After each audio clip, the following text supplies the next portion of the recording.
tropical, hermoso y letal. El Caribe, durante siglos, ha sido hogar de aventureros, héroes y villanos. El Caribe tiene cientos de islas y arrecifes mortales. Y sin embargo, lo que lo hace atemorizante es que es un lugar sin ley.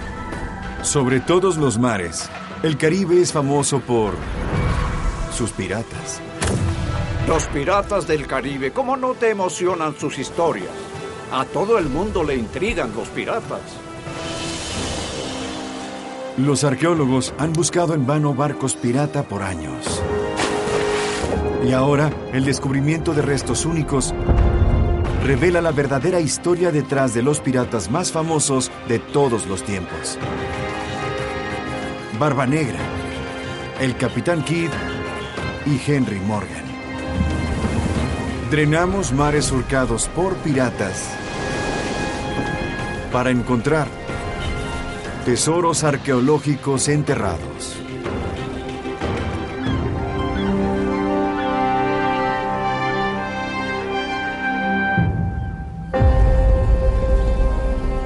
Esta es la costa caribeña de Panamá. Este es el estuario del río Chagres. En 1671, el capitán Henry Morgan, nacido en Gran Bretaña, llegó hasta aquí con una flota de 36 naves, con casi 2,000 piratas. Morgan había pasado años atacando las costas del Imperio Español, en especial las colonias españolas de América. Pero el estuario de Chagres es el premio mayor. Eso es porque todas las riquezas del Imperio Español atraviesan por aquí. España dependía de los cargamentos de oro para mantener su economía, y estaba a punto de que se los robaran. Aquí, en estas aguas infestadas de cocodrilos, es donde Henry Morgan logra la incursión pirata más grande de la historia. Los documentos prueban que el ataque sucedió, pero ninguna evidencia concreta de ello ha sido encontrada en el fondo del mar.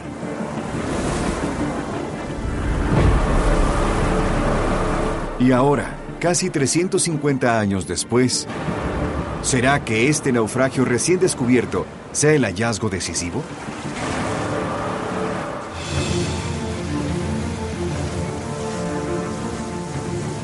El arqueólogo Frederick Fritz Hanselmann tiene una misión. Durante los últimos 10 años, ha explorado los arrecifes y el fondo marino en busca de evidencia del ataque de Morgan. Panamá es un lugar de trabajo increíble para los arqueólogos. Ha sucedido de todo aquí, especialmente piratería. Fritz se asoció con el arqueólogo marino James Delgado, quien estudió la piratería en el Caribe durante décadas. Los piratas amaban el Caribe porque había muchos lugares en donde esconderse. Podían desembarcar en algún muelle pequeño o en alguna isla. Podían ir a alguna costa de América Central y esconderse ahí. Era el lugar perfecto para los piratas. Las características del Caribe hacen extremadamente difícil encontrar evidencia sobre los piratas. Los forajidos prefieren no dejar evidencias que los delaten. Pero Fritz y James encontraron una pista. Es una carta personal de Henry Morgan. En ella describe cómo sus hombres atacaron y sometieron el fuerte que veía hacia el río Chagres. El castillo San Lorenzo.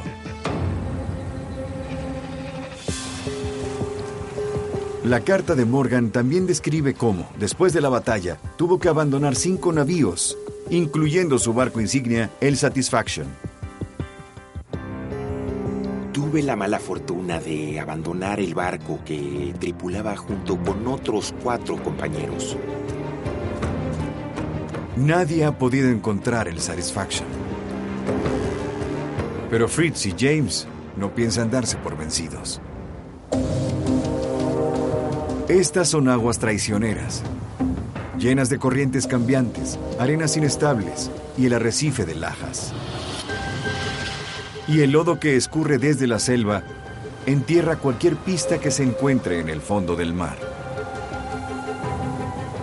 Pero a pesar de los desafíos, Fritz ha hecho una serie de estudios usando equipo de escaneo especializado y ha logrado encontrar algunos objetivos prometedores. ¿Podría alguno de ellos ser parte de la armada privada de Henry Morgan? Solo hay una forma de averiguarlo.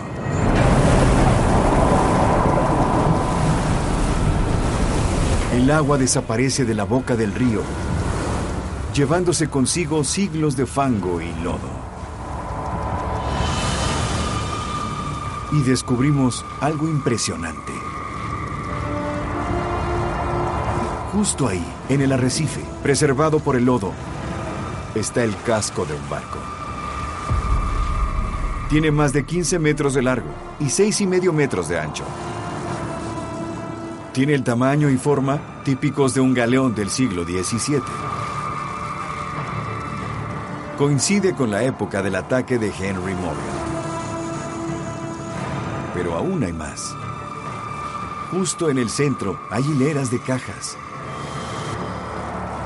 ¿Podrían ser cofres llenos de tesoros?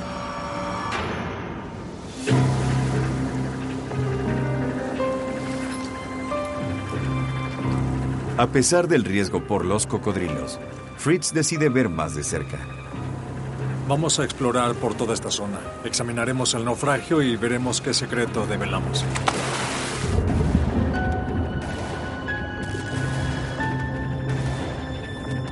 Encuentran las cajas. Y algunas aún contienen objetos. Cuando lo observas, te das cuenta que la bodega de carga está llena. Tiene todos estos cofres de madera. Está llena de cajas.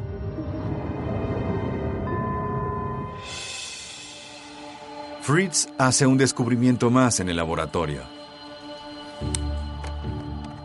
Estos son sellos de cargamento. Y estos solían usarse para marcar fardos de seda. La seda es un cargamento valioso, un buen premio para cualquier pirata.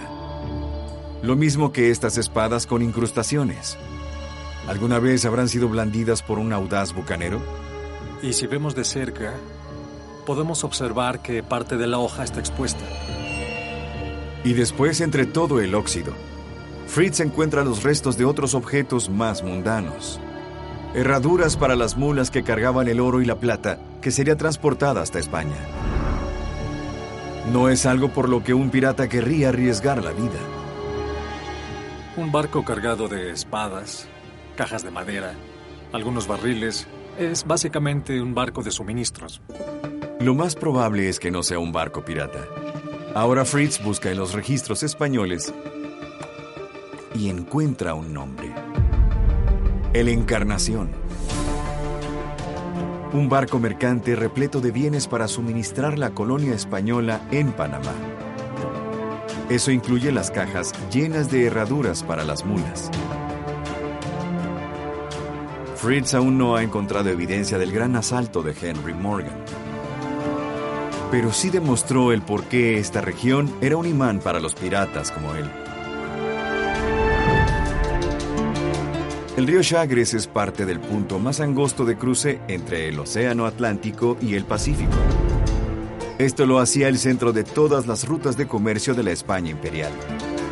Servía como un embudo para todo oro, la plata y otros tesoros minados o robados por el Imperio español. Estamos en la boca del río Chagres, que es, para todo efecto, el canal original de Panamá. Mientras que no cruza el Istmo por completo, sí mide lo suficiente como para poder cargar el tesoro en un bote y llevarlo hasta los barcos que estaban esperando en la boca del río. Todo esto explica por qué el capitán Morgan vendría aquí con toda su flota pirata. Pero sus barcos continúan desaparecidos. Fritz continúa con el sondeo y encuentra un nuevo objetivo en otro lugar del arrecife. ¿Podrían estos restos del naufragio finalmente llevarlo a cualquiera de los barcos piratas desaparecidos de Morgan?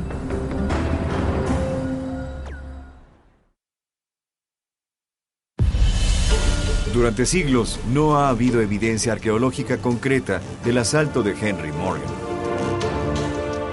No hay monedas de 8 reales. No hay mapas marcados con una X.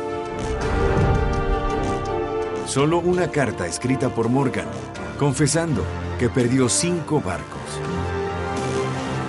Pero ahora, el último escaneo submarino de Fritz Hanselmann nos ha dado la información necesaria para drenar los mares piratas.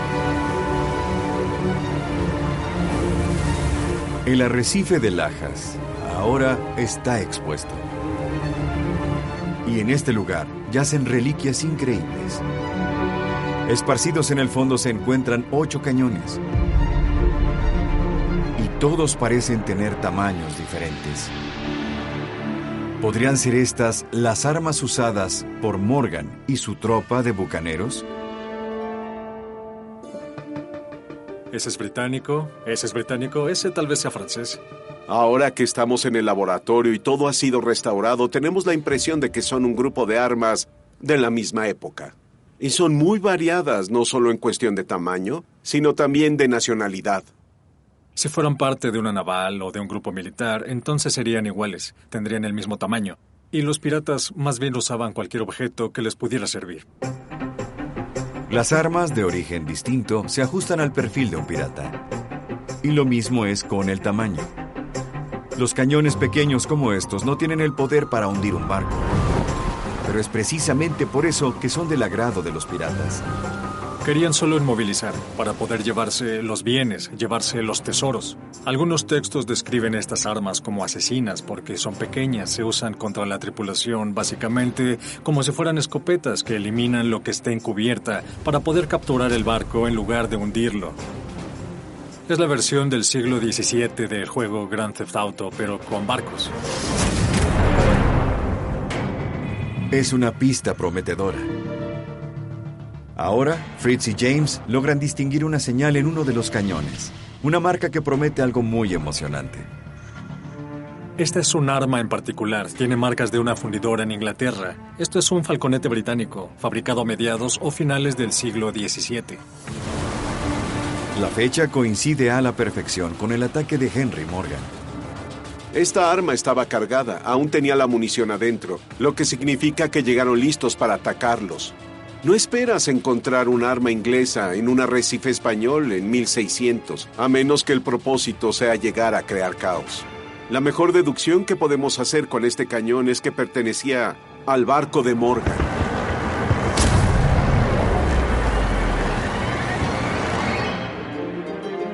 Por fin, una genuina reliquia pirata. Es muy probable que la haya abandonado el mismo capitán Morgan. Pero si los cañones de Morgan se encuentran aquí, entonces, ¿qué le sucedió a sus naves? La forma en que las armas estaban esparcidas en el arrecife de Lajas puede darnos más pistas. Fritz vuelve a revisar la carta de Morgan. Di la orden de que la flota me siguiera hasta el puerto. Una tormenta tropical se está desarrollando.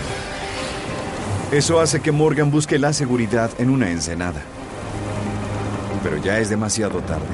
Las aguas embravecidas azotan la nave insignia del capitán Morgan, directamente contra el arrecife. Un barco no es un auto en el que puedes pisar el freno y evitar la colisión.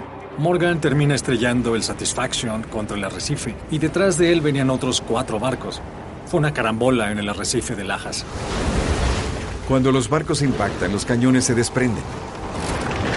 Las maderas crujen y el casco se quiebra como una nuez contra una pinza. Los mástiles caen, las cuerdas de los aparejos se rompen, la tripulación salta al agua o se caen. Y los lados de los barcos donde estos estarían montados seguramente se desprendieron. Entonces los objetos se precipitaron hasta el fondo, esparcidos en el arrecife. Ahora está claro. Los barcos de Morgan se hicieron pedazos.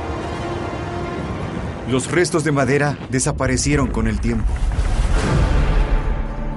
Pero 350 años después, Fritz ha encontrado los cañones. De acuerdo con la carta de Morgan, la mayoría de los hombres lograron salvarse. Morgan hace algo más audaz, sin siquiera inmutarse por la pérdida de sus barcos. Este bucanero nacido del mar emprende una invasión por tierra, iniciando a través de una angosta vereda hasta la costa del Pacífico. Y se dedica a saquear la capital colonial de España, la ciudad de Panamá, dejando atrás incendios y ruinas. Esto deja a la corte española estupefacta, como si una bomba hubiera detonado en Madrid. Panamá había caído. ¿Por qué un pirata famoso por sus atracos en el mar querría destruir la ciudad principal de España en América? Fritz descubre un documento del siglo XVII que revela la verdadera misión de Henry Morgan. Los ingleses no llamaban a Morgan pirata, sino un corsario, un almirante al servicio del rey Carlos, contratado para atacar y saquear colonias españolas. Morgan recluta a cientos de piratas por todo el Caribe para ayudarlo en sus incursiones. Y divide las ganancias con el rey Carlos. Cuando ellos robaban, no solo es piratería, actuaban como agentes de la corona inglesa. Esto convirtió a Henry Morgan en un hombre muy rico y poderoso. Creo que Henry Morgan es tal vez el pirata o corsario más exitoso de la historia, por el simple hecho de que logró retirarse y disfrutar del fruto de su carrera. A través de todo el Caribe, hay más corsarios que siguen el ejemplo de Morgan. Sirven a su rey, mientras se enriquecen con rapidez. En un mar donde no hay control total y con las flotas llenas de tesoros. Esto convierte al Caribe en un paraíso para los piratas.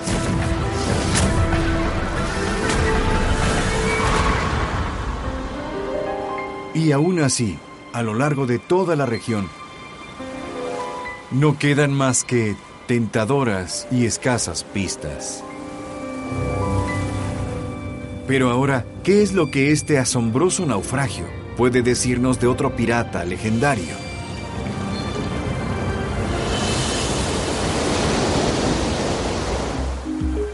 Charlie Beaker, de la Universidad de Indiana, ha pasado su vida tras el rastro de un bucanero tan famoso como el infame Capitán Morgan. El capitán William Kidd. El Capitán Kidd, tienes que considerar que es uno de los piratas más infames de la historia. Fue la inspiración de incontables libros y películas. William Kidd fue uno de los criminales más exitosos del Caribe. Sus hazañas lo volvieron rico, famoso y temido. Charlie está en búsqueda del último barco de Kidd. Es un misterioso naufragio que ha eludido a los historiadores por 300 años. Su nombre era Quedagh Merchant y era un superbarco pirata.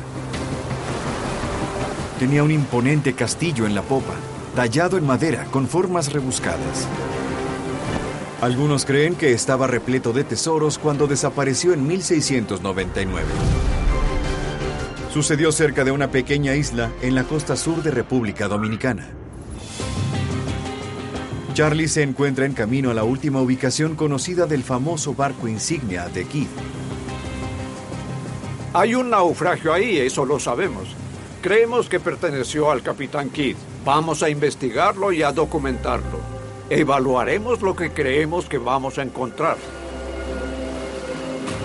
Charlie teme que a esta distancia de la costa las olas hayan destruido evidencia crucial que pueda asociar este naufragio con el Capitán Kidd.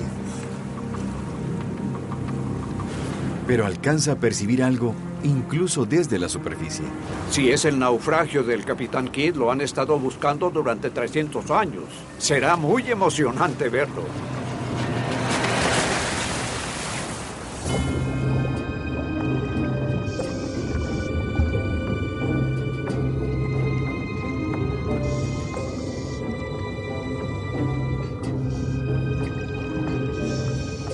Es un cañón. De hecho, hay muchos. Al encontrar en el lugar cañones del siglo XVII, Charlie se motiva para buscar más información. Explora el fondo marino en busca de pistas.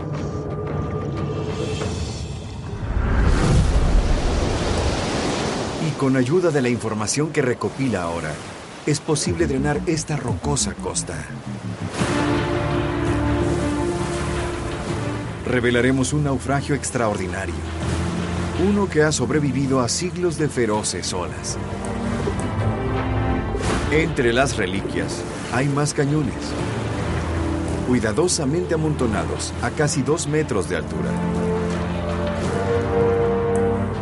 Debajo de ellos hay rastros que muestran 3 grandes anclas. Muy cerca, otro montículo más pequeño de cañones, sumando 26 en total. Este barco ciertamente estaba bien armado, pero ¿le pertenecía al Capitán Kidd? Charlie necesita más evidencia y acude a un archivo local. Encuentra un testimonio escrito por el Capitán Kidd escondido entre los archivos. Es la firma de William Kidd. Aquí dice que hay 20 cañones en la galera y nosotros encontramos 25 o 26 en el área. Es un buen presagio. Pero para asegurarse de haber encontrado el barco insignia del Capitán Kidd, Charlie necesita algo más contundente. Y es entonces que logra un increíble avance.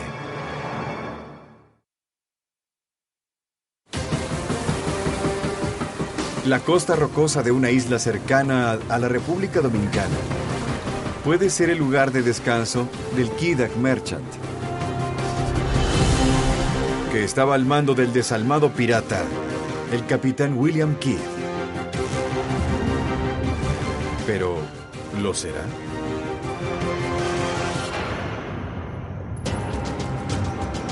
De regreso al Caribe, al suelo marino drenado. Las 2 pilas de cañones pueden ser un indicador de dónde se encontraba el casco del barco. Enterrado debajo de las montañas de cañones y preservado en el fondo marino, hay un valioso indicio. Fragmentos de madera que han sobrevivido.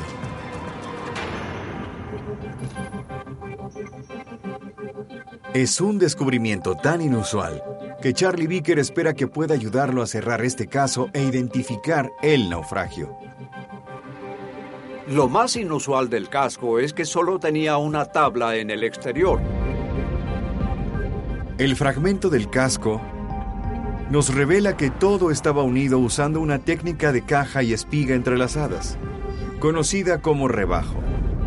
Sabía que lo teníamos, que habíamos encontrado una nave única. Puede no significar mucho para la mayoría, pero así no se construían los barcos en Europa. No los hacían así en América en los siglos XVII, XVIII o XIX.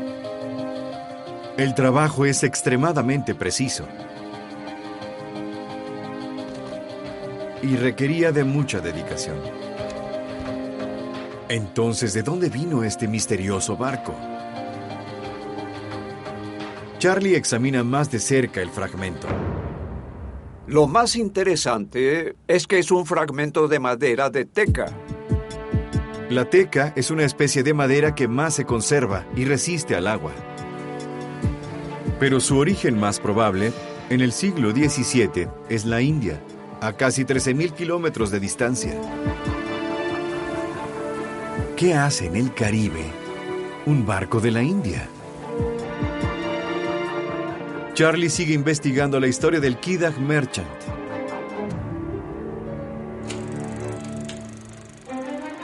De regreso en los archivos, descubre que, al igual que Henry Morgan, el Capitán Kidd era un corsario al servicio del rey inglés en 1698. Su misión: acosar naves extranjeras en el Océano Índico. Y ahí es donde Kidd se encuentra con un barco inusual. Es el Quedagh Merchant. Tenía un gran castillo en la popa, estaba muy adornado, tenía muchos grabados. Este no era un barco europeo, fue hecho en la India. Kidd observa que en el barco onda una bandera extranjera. Eso lo hace un buen objetivo para un corsario británico. Lo captura y descubre que está lleno de tesoros, seda, azúcar y oro.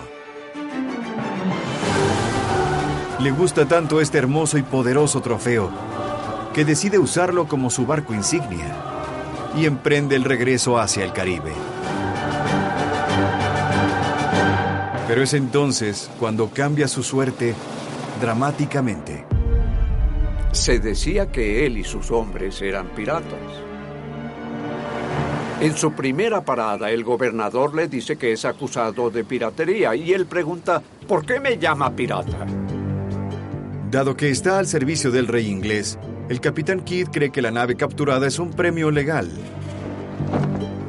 Lo que ignoraba es que el tesoro que llevaba pertenecía a un noble de la corte del emperador Indo-Mughal. El robo de Kidd detona una crisis que amenaza el comercio inglés en las costas africana e India. Eso significa que se convirtió en un gran problema para la gente poderosa de Londres y un forajido. Comenzó a navegar por el Caribe sobre este barco nacido en el Océano Índico. No era una nave discreta. Kidd decide abandonar su barco en manos de un comerciante y se dirige a Boston para limpiar su nombre. Pero ahí es arrestado y enviado a Londres. A estas alturas no es más que un peón en un juego de poder internacional y uno prescindible. Se le culpa de piratería y es sentenciado a muerte. La cuerda se rompió cuando lo colgaron. Se quedó en el suelo y pensaron que era una señal divina o que debían considerarlo, pero no, ahora sí lo colgaron de verdad. Colocaron su cuerpo en una jaula de acero y así advertir a todos que no se volvieran piratas. Pero ¿qué sucedió con el hermoso trofeo que le costó la vida a un pirata, el Quedagh Merchant? El naufragio en la zona drenada aún tiene más información. Hay pequeñas quemaduras en las piezas de madera. Charlie une a las piezas acorde con el número de cañones, la última ubicación conocida del barco y la construcción única con madera de teca, solo para confirmar que este verdaderamente es el barco del capitán Kidd y develar su destino. Incluso el mercante al cuidado del barco comienza a entrar en pánico antes del juicio de Kidd. El hermoso Quedagh Merchant es ahora un problema flotante. Y entonces, temiendo compartir el destino de Kidd, toma todo el tesoro que puede y prende la nave. Navega tranquilamente hasta llegar a su lugar final de descanso.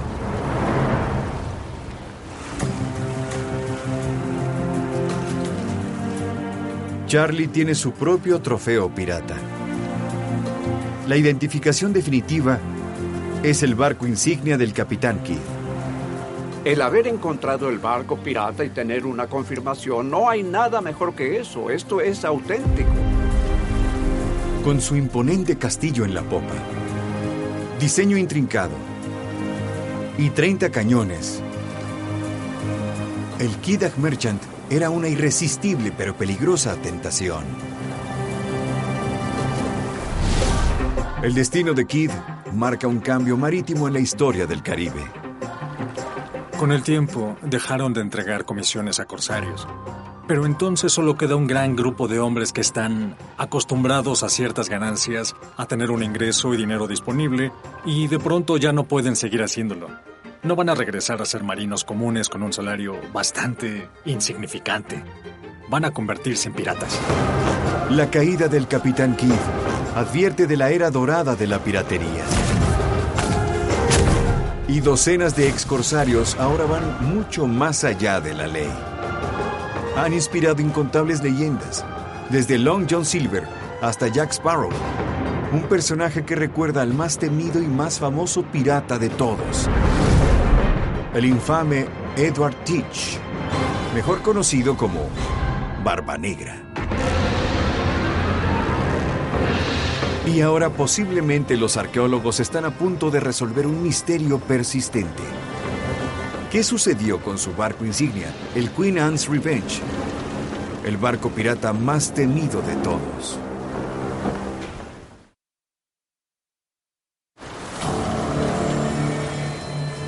...10 de junio de 1718. El Queen Anne's Revenge. Uno de los barcos pirata más temidos de la historia. Acecha la costa del Atlántico en Norteamérica. Este pirata recientemente terminó uno de los más audaces asaltos. El bloqueo del puerto de Charleston, Carolina del Sur. Cuando de la nada queda encallado. El capitán ordena que abandonen el barco. Deja una parte de su tripulación en una isla cercana y luego desaparece. Un par de meses después, muere.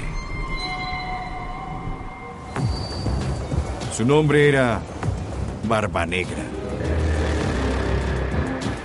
La manera en que ha sido representado en televisión y películas ha moldeado nuestra visión de cómo se ve y cómo suena un pirata.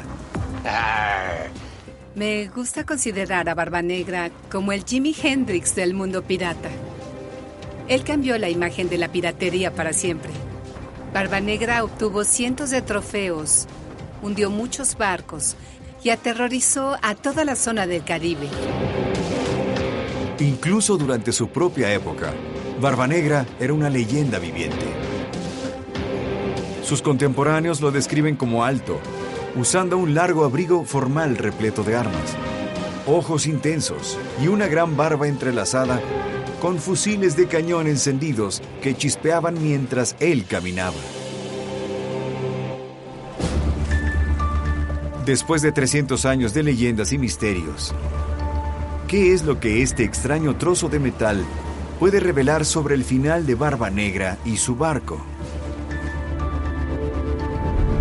En 1996, en la ensenada de Beaufort, de Carolina del Norte, una compañía profesional de buceo llamada Intersal se encuentra con algo inesperado. Encontraron una perturbación en el campo magnético de la Tierra. Cuando logran registrarlo, los buzos se sumergen para ver qué provocó la señal en el magnetómetro. Solicitan a un equipo de arqueólogos que hagan la investigación. Entre ellos se encuentra la doctora Lisa Briggs. Honestamente es atemorizante bucear ahí. El agua está muy turbia. Es el lugar donde se aparea el tiburón tigre.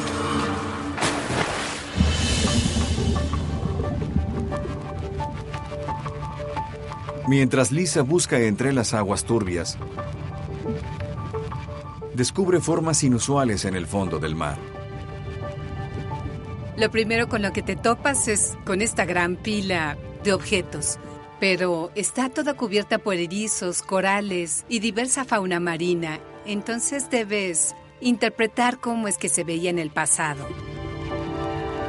¿Podrían estos objetos misteriosos venir del Queen Anne's Revenge?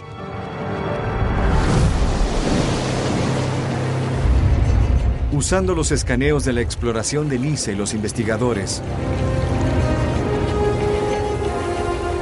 podemos drenar estas turbias aguas para revelar un monstruo. Una misteriosa pila de metal torcido, formada por varios cañones y por lo menos 2 grandes anclas combinadas. Y cerca de ahí, esparcidos en el suelo, muchos cañones, por lo menos 24. En todo el lugar, hay esferas de metal de diferentes formas y tamaños. Hablamos de cientos, si no es que miles de balas de cañón. Este barco estaba armado hasta los dientes. Tenía docenas de cañones, armas giratorias en la cubierta y más de 250,000 balas listas para disparar. Es justo el tipo de armamento que esperarías del pirata más temible del Caribe. Aunque no haya evidencia contundente de que este sea el barco de Barbanegra. Pero hay una pista más en el naufragio. Una peculiar estructura de madera. Y en ella se observan algunas marcas. Hay una V y una I, que es el 5 y 1 en números romanos, o sea 6. Es una marca común de profundidad para el poste de popa. El poste de popa es la pieza de madera en la parte trasera del barco que sostiene el timón. El número corresponde a la altura. Cuando lo medimos, podemos darnos cuenta que esto no equivale a 6 pies ingleses, sino a 6 pies franceses. Los franceses y los ingleses no se han puesto de acuerdo con nada desde hace tiempo, ni siquiera en la medida de un pie. Entonces, el poste de popa y probablemente la mayoría del barco fue de construcción francesa. Sus orígenes franceses son una pieza crucial de evidencia. Los registros navales demuestran que el barco de Barbanegra comenzó su vida como una fragata francesa llamada la Concorde. Tenemos evidencia histórica de que el capitán de la Concorde, que se disculpaba con el dueño por descuidar su nave porque un temible pirata llamado Barbanegra se lo había quitado. La ubicación del naufragio, el abrumador arsenal y la confirmación de origen francés, todo lleva a una sola conclusión. Me atrevo a decir con un 99% de seguridad que este es el Queen Anne's Revenge. Este es el barco de Barbanegra. Después de 300 años, el barco pirata más famoso de la historia ha sido encontrado. Y la evidencia arqueológica nos permite, por primera vez, reconstruir el barco de Barbanegra en toda su temible gloria. Era un barco de guerra bastante rápido, una fragata ligera francesa diseñada para la velocidad. Y para cuando Barbanegra logró adueñarse, literalmente debía estar rebosante de armas. Este es un barco que infundía terror en todos los que surcaran los mares.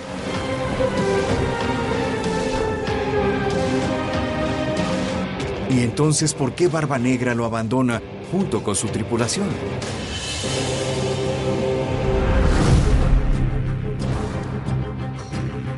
La respuesta está en los archivos británicos.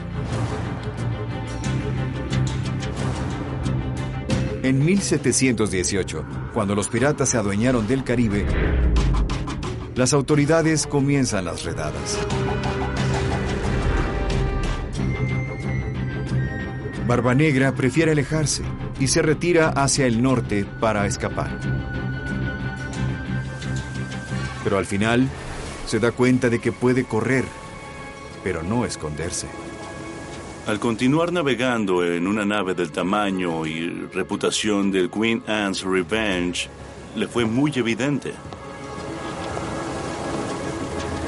A pesar de todo su armamento, el Queen Anne es demasiado pequeño para poder enfrentarse a la furia de la Marina Británica, pero es demasiado grande para pasar desapercibido. Lisa concluye que por eso es que Barbanegra lo hace encallar. Esto fue algo deliberado. No solo se deshacía de un barco que iba a hacer que lo atraparan en algún lugar de la costa, sino que también se deshacía de 100 de sus hombres para apoderarse de una mayor parte de todo su tesoro. Pero Barbanegra no puede abandonar la vida de pirata. Regresa 6 meses después en busca de un último atraco. Y esta vez, la Marina Real se asegura de rastrearlo y terminar con él.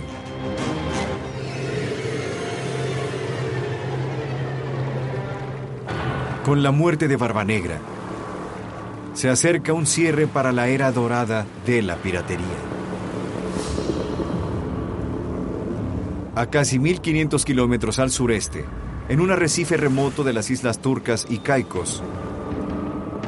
¿Podrán estas anclas abandonadas explicar un poco de cómo la piratería del Caribe llegó a su fin?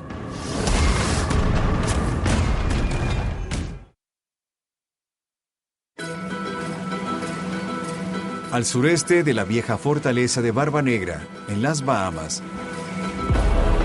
se encuentra el remoto archipiélago de las Islas Turcas y Caicos. Michael Bateman es un historiador que está fascinado con la leyenda local de un naufragio del siglo XVIII en un arrecife allá en mar abierto. Mucha gente comenta que ese es un naufragio increíble, que es lo mejor del Caribe. ¿Qué barco era ese? ¿Qué estaba haciendo ahí? ¿Cómo fue que se hundió? ¿Quién estaba a bordo? El naufragio está a casi 2 horas de distancia. Es un viaje riesgoso. Estamos en época de huracanes y el tiempo podría cambiar en cualquier momento. Cualquier día puede ser tranquilo en el muelle, pero después de salir, todo puede cambiar en un instante. Michael llega a un lugar que está a 11 kilómetros al oeste del remoto islote Big Sand.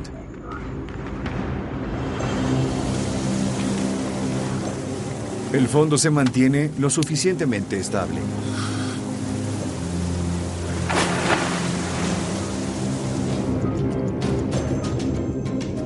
A 12 metros de profundidad, al costado de un peligroso arrecife de coral, se encuentran unas enormes anclas.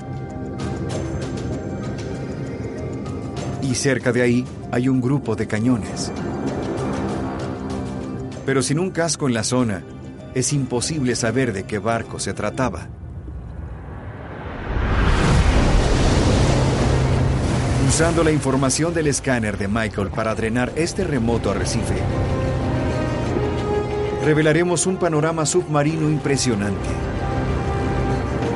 abundante en evidencias. A un lado de un afloramiento de coral hay por lo menos 28 cañones formados en línea. Una gran pila de objetos rectangulares está asegurada. Al otro lado de la roca están las anclas. Cada una de ellas tiene más de 4 metros de largo y pesan más de 2 toneladas. El barco que encalló aquí debió ser enorme. Y por si fuera poco, los cañones parecen ser todos idénticos. A los ojos de Michael, el naufragio parece tener al menos 200 años de edad. Consulta los registros gubernamentales de Turcas y Caicos y los archivos del Museo Nacional.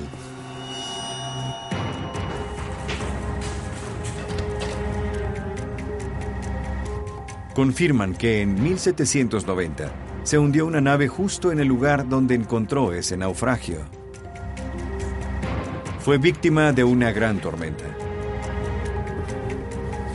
Perteneció a la Marina Real Británica y su nombre era HMS Endymion. El HMS Endymion mide 35 metros de longitud. Los diseñadores del barco lograron montar 2 cubiertas de armas. Eso duplica la cantidad de cañones, logrando montar la impresionante cantidad de 44. Es inusualmente poderoso para un barco de su clase. No se supone que luche en tierra. Su trabajo es moverse en aguas superficiales y enfrentarse a naves vulnerables.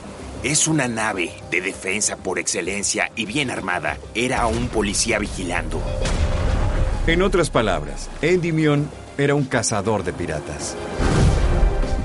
60 años después de Barba Negra, la Marina Real se volvió mucho más poderosa. Supera a otros imperios europeos en cuanto a dominio marítimo y ahora tenía la misión de extinguir a la piratería. El Endymion es un perfecto ejemplo de cómo los británicos controlaban los mares en todo el Caribe. Podías ver a este poderoso barco navegando, escoltando barcos, atacando piratas donde estuvieran. La investigación de Michael ahora permite revelar qué provocó que se hundiera este barco. El 23 de agosto de 1790, el HMS Endymion navega solitario en mar abierto, después de haber protegido barcos mercantes de piratas. De pronto, se impacta con este arrecife. Pero hay más barcos listos para tomar su lugar. El Endymion era solo una de docenas de naves que la Marina Real tenía a su disposición. Y todas ellas estaban listas para enfrentar a los piratas del Caribe. Para asegurar este lugar, tenías que ejercer toda tu fuerza. Tenías que demostrar que podías doblegarlos. Es el final del paraíso de los piratas. Se han ido los ataques de Henry Morgan y las tácticas de guerra del Capitán Kidd y Barba Negra. Ahora se terminó la falta de ley en el Caribe y se levanta el Imperio Británico. Y después sigue el nacimiento de Estados Unidos de Norteamérica. El Caribe realmente dejó de ser un lugar sin ley en el momento en que los europeos dejaron de pelear entre sí. La era de oro de la piratería se ha acabado. Pero aún no hemos visto su final. Mientras existe el crimen, también se dará en el agua, en cualquier lugar donde la gente pueda circular. Si está aislado y vulnerable, entonces habrá piratas.